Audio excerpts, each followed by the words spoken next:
Hello and welcome to Sansad TV. You're watching discussion today with host Rajat Kane. In this episode of show, we'll discuss the subject of interlinking of rivers in India.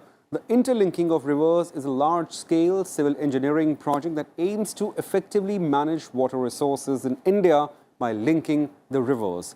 It aims to link rivers by a network of reservoirs and canals to enhance irrigation and groundwater recharge. The project will also reduce persistent flooding in some parts of the country and, of course, water shortage in other parts of the country.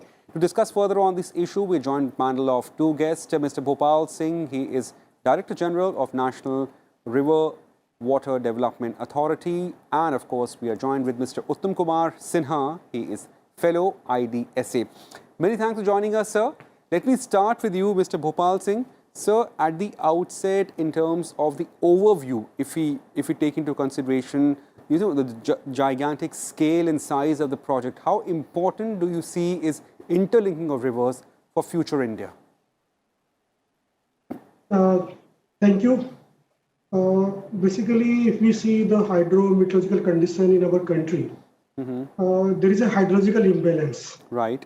We know that rainfall occurs in very 3-4 months, so that too in a limited number of days. We have around 28, 29 effective rainy days. And with that rainwater or floodwater, we have to manage the requirement of the whole year. And another imbalance we have naturally that in some part receive a very large amount of rain and some part, particularly this we see western part, they receive very scanty rainfall. Right. So somewhere we have a lot of water that causes flooding also, and some part at the same time faces the recurrent drought also. So with these objective, this interlinking of rivers or transferring interbasin water transfer from the surplus basin to deficit basin, that started thinking in 70s. The school plan came, Dr. K. Rao made a plan, and then systematically all these proposals were studied. And in 1980, then the Ministry of Irrigation, with the help of Central Water Commission, they came out with a detailed proposal, and the National Prospective Plan was prepared. Under this, we identified 14 links in Himalayan river basins and 16 links in peninsular river links. 30 links were identified through which we could utilize this floodwater or rainwater, harnessing the floodwater, about 166 BCM of water. And that will help increasing the this irrigation potential by 35 million hectare and also generating 34,000 megawatt of power. Right. So because these are the gigantic projects and capital intensive, and of course water is being a state subject, so a lot of stakeholders are involved. So it was decided that let us take these studies systematically, and one department, National Water Development Agency, that was established under Ministry of Jal Shakti. It is a autonomous society, and we started working in 1982. And we systematically studies what is the water balance in each of the river basin, how much water is available, what will be the requirement, in-basin requirement of that basin, and considering all requirement existing, ongoing, and even future requirements up to 2050. So that way, that was a very detailed studies. Right. And based on that, then we identified, yes, at these points, we have some water which can be transferred, and these are the areas where we need supplementation of water. So then accordingly, water balance report were prepared, and then for these 30 links, pre-feasibility reports were prepared, and then the feasibility reports after taking all detailed investigation, field investigations, and required studies. And then in 2002, basically, then focus was given on this interlinking of rivers, and a task force was constituted. And then NWD was given the task to prepare the DPR also. So then some links were identified as priority links. Betwa link was one of those links which can be taken up on priority, looking at the water woes in this Bundelkhand region. because it is always in the drought conditions, and every year we are facing the water shortage in Bundelkhand region. So this DPR was prepared for which in 2005 a MOU was signed between the state of MP and UP. Right. And then this DPR was prepared in 2010. And then we have detailed discussions with the state, and some more projects were also added at the advice of both the state government.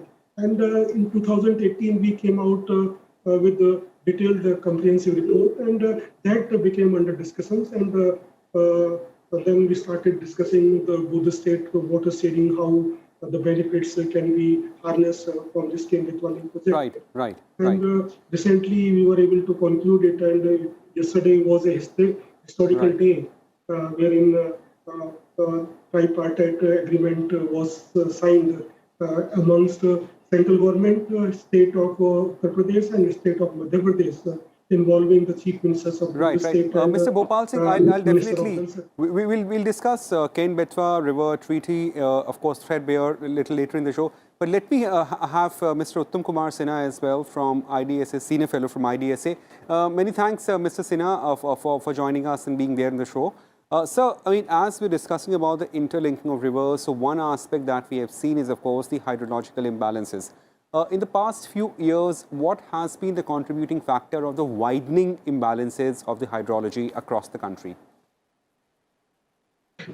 Well, let me begin by saying that the whole idea of the interlinking of rivers is essentially to provide a permanent solution to the paradox of floods and drought. Okay. So in its conception, I think the idea is enormously beneficial given the kind of paradox that exists in India. In its execution, I think it is absolutely very grand. It requires huge technical engineering interventions, which Mr. Bhopal Singh has sort of highlighted. Also, I think the idea of the interlinking of rivers will gain a lot of traction as much as it will gain a lot of debate, because given the water picture now in the future, in terms of the availability of water and the reduction of water in the years to come, estimates that say that by 2025 will be largely water stress. By 2050, India will be water scarce. So I think the idea, therefore, of interlinking of rivers will have to really be pushed in a certain direction. Let us not forget that there's an enormous impact of climate change on water resources. There's an increasing temperature rise annually. At an average, annual average temperature rise has been quite frightening. And therefore, the impact on the water resources has also been enormous. So keeping in mind all this, how do you search for solutions? I think this is an engineering intervention, a technological intervention. But I think this has also to be balanced with a more commonsensical approach, which would require conservation, which would require water efficiency, which would require not wasting water, and as the Prime Minister would often say, using every drop of water to our needs and requirement. So it has to be a wholesome package and not necessarily a huge emphasis on technological interventions or what is called a hydro engineering approach that is required, I'm sure. But I think there are other ways also that needs to be incorporated into our water policies. Remember, the National Water Mission overall is very important for us to imbibe and sort of introduce into all our water management approaches. It says ensure integrated water resources management, to conserve water, to minimize wastage, and to ensure more equitable distribution, both across and within the states. So I think this is the bedrock, and it has to be balanced by a certain hydrological engineering intervention, along with what is called common sense water resources management. Right, absolutely. So, human behavior is equally important so as to conserve water, and not just the technological or to say engineering advances here. Mr. Bhopal Singh, right, you were mentioning about the interlinking, you were citing example of, say, Cane-Betwa interlinking of river as one of the first steps towards, attempting this gigantic project. Please, so what are the salient features of this project, and how, per you, it will go a long way in solving the problem of imbalances as you've cited? Yeah. If we see the basically hydrometeorology of Bundelkhand region, we have a good rainfall every year. Okay. Only the geological conditions like that, not much of water is percolating in the ground, and most of the water is flowing in during the monsoon period. So what we see that during monsoon period the water is available, but after monsoon then the region faces recurrent drought conditions. Okay. So the idea was to that we should harness this flood water coming in Ken River, which have more water than it is needed in that basin. So accordingly, then one Dodhan Dam has been proposed, which will harness this flood water. Around it has the capacity of around 2.8 BCM of water, along with the Lower Dam, Bina Complex, and Gutha Barrage are also part of this Ken-Betwa link project, which were added later. So idea is to harness the flood water, so that way almost 3,500 MCM of water will be stored during the monsoon period, and then use it during flood period also, during monsoon period also, during the non-monsoon period also. So this through this we'll be able to use around 4,800 MCM of water that will be used for irrigating more than 9,000 hectare of land and creating 10.62 lakh hectare of irrigation. And at the same time providing water to almost 62 lakh population, drinking water, industrial water. But main focus has been given in this project is to integrate all say tanks and water sources, so that if there is some deficit, then water can be transferred to those tanks also. But that is also an integral part of. So that way we are going holistically to address the water management in this Bundelkhand region. And Dr. Uttam rightly pointed out that we have to use the water, and we also agree that water should be, every drop should be used very efficiently. Here also, idea is that whatever the water we are harnessing, that should be used very efficiently. Almost 50% of the area which is feasible, that is brought to be under drip irrigation, this is sprinkle irrigation using micro irrigation, so that water can be used efficiently. So, and at the same time in this project, because it is a big project, and always there was some impacts like submergence of some forest area. There is a Panna Tiger Reservoir here, of which almost 4,200 hectare core area is being submerged. Right. And almost 1,900 families in some villages need to be reallocated. So what we are doing in this project, basically we make a comprehensive plan, this environmental management plan, so that whatever the impact we have on the forest, we provide necessarily the compensating forestation. At the same time, detailed studies are being carried out this Panna Tiger Reservoir, and we have given the work to the Wildlife Institute of India, and they are studying the area comprehensively. This area, what is the tiger, this one tiger, crocodile, and other flora and fauna, all are being studied in detail, and they are preparing a comprehensive management plan. And we have kept sufficient money, almost 5,000 crore of part of this cost estimate will be available under this Campa fund for compulsory forestation, for the management of Panna Tiger Reservoir and the rehabilitation of the affected people. So our emphasis in this project is that yes, we provide the water for irrigation and drinking water, which will trigger the economic development, socio-economic development in the region. At the same time, we improve the condition of the river. We provide more water to the environment during the lean period. Almost during lean period, almost there is hardly any flows, and we have kept sufficient provisions. So water in the river are increased during the non-monsoon period, and then comprehensive plan for the tiger, this Panna Tiger Reservoir are made. And there are three more sanctuaries which are being integrated with this Panna Tiger reservoir. So it will increase the carrying capacity of tiger. The idea is right now, I don't remember exactly, there are 16 tigers which are habitating this area. But idea is to increase this number of this tiger carrying capacity and see more mainly this Nora Dehi wildlife sanctuaries, Ranipur, Rani Durgavati in Madhya Pradesh and Ranipur in Uttar Pradesh. The 3 wildlife sanctuaries are integrated with the Panna Tiger Reservoir. So on that aspect also emphasis has been given. So this is a first interlinking river. It acts as a role model, and so that this learning from this project can be taken up to other projects also. Right, so Mr. Bhopal. Very well put, sir. Idea we are proceeding. Right, sir. So certainly, like this is one of the first projects of the interlinking of rivers, and of course, like the success and other moot points of of this projects could be a reference point for future. Mr. Uttam Kumar, we've been talking about the scarcity of water.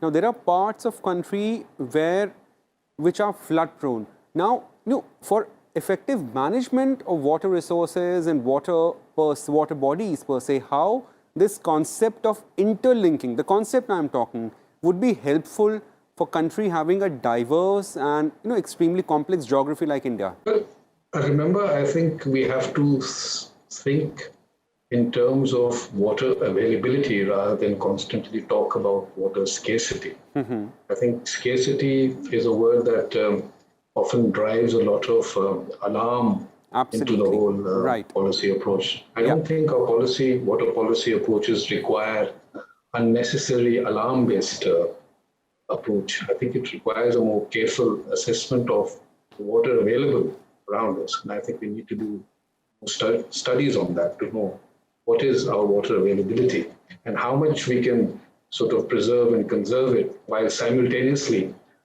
utilize it in a sustainable manner. So I think this is a huge dilemma and a huge challenge to use more and more water yet in a sustainable fashion. Such kind of projects are always an external intervention. These are engineering thought through projects, and obviously it has great deal of logic, but also it creates a whole lot of problems as well. Right. I think these projects should also calculate the kind of problems that it will create. I think, for example, if I were to look at one problem of the interlinking project, it would be how would our neighboring countries look at these interlinking of rivers, especially the Himalayan rivers to the peninsular rivers, because remember Bangladesh, Nepal, they're all pretty concerned about the internal management of water resources in India and how it will affect the external river volumes that flow. So I think we have to calculate these concerns as well into our larger interlinking mission.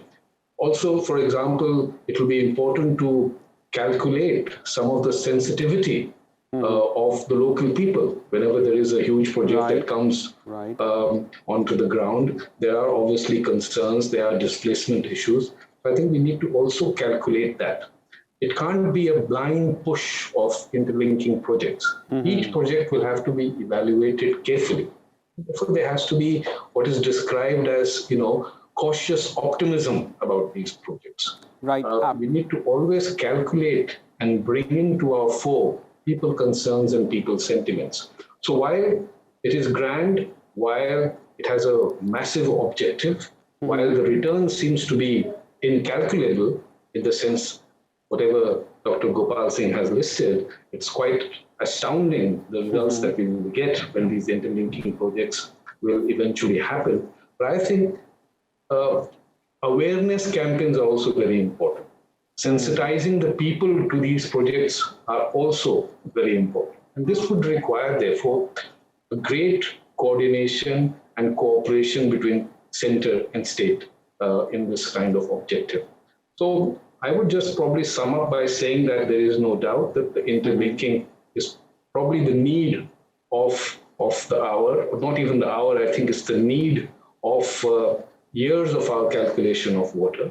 But simultaneously, we have to be also very careful in our planning of these projects. So that, the relationship, water also brings in great amount of relationship in the neighborhood, between center and state, between local communities. I think this relationship also has to be calculated. And nothing should go beyond the scientific nature of these projects. These projects should be scientifically planned and scientifically carried forward. There shouldn't be any political objectives to it. I think water is above politics, and we need to factor these things in very carefully and judiciously. Absolutely. These are extremely valid point, Mr. Uttam Kumar Sinha.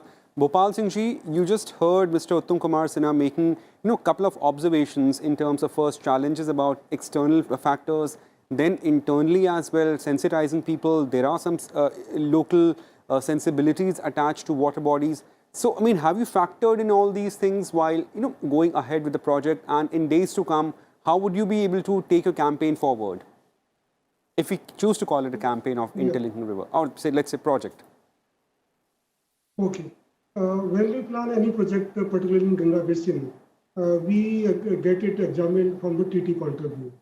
And during basically what we are doing in this project and all other projects also being planned in Ganga Basin, only the water which is covering during flood period, that is harnessed. And during lean period, rather water flows in the river are augmented. So that way we are taking care of Bangladesh, and that is not will be impacted by, because during flood, but lot of water is available. Every year we see this Ganga is under flood, and this one. So water is available during flood period. There is no doubt about it. But only during lean period we face the deficiency, and that we are taking care that river flows during lean period are not tapped and rather augmented. That is one. Number two is because we come a very detailed study. We started studying this Kembetwa in 1982. First we prepared the pre-feasibility report, then we came out in 94 feasibility report, and then in 2005 we started DPR, and that also took many years. In the process, we have long consultation with all the expert departments of states and the region. Also, we have the consultation with the people. So that is a due process is being taken care of in the consultation, and every care being taken that whatever the impact and are there, those impacts are minimized. Definitely, that is the issue with this large or medium projects. Some relocation of the projects people are required, and sometimes we have the submergence of the forest area.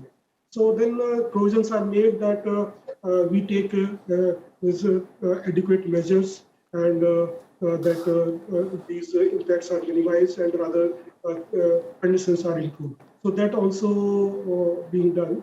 And with the state, of course, we proceed with the in consultation with the state only because interlinking of projects, policy of central government is to go in consultation with the state. When all are agreeable, only then we are proceeding. That is why there was delay in this implementation of this project. So this is right. Hopefully, this project will be. We will be able to show that these projects can help the society, and not only addressing the socio-economic development of the water, socio-economic development of region, also taking care of the water table. Like we are more now relying on the groundwater, and we slowly that is going down. So these projects will help in harnessing that also, in arresting the fall of the groundwater. Because surface water will be supplied, so artificially groundwater will be recharged. Irrigation is the biggest factor for recharging the groundwater, so it will help in that also. Right, sir. Right. With that plan, we are proceeding with this project. Right, Mr. Bhopal Singh, for just explaining us about the nitty-gritty of the project and how you'll be going forward with it. So that's it in this edition of the show. Thank you, Mr. Uttam Kumar Sinha, for joining us, and of course, just elucidating on the important aspect of interlinking rivers and of course challenges associated with it. Thank you, gentlemen. So that's it in this edition of discussion today. We thank our viewers for watching Sansad TV. Thank you. Goodbye.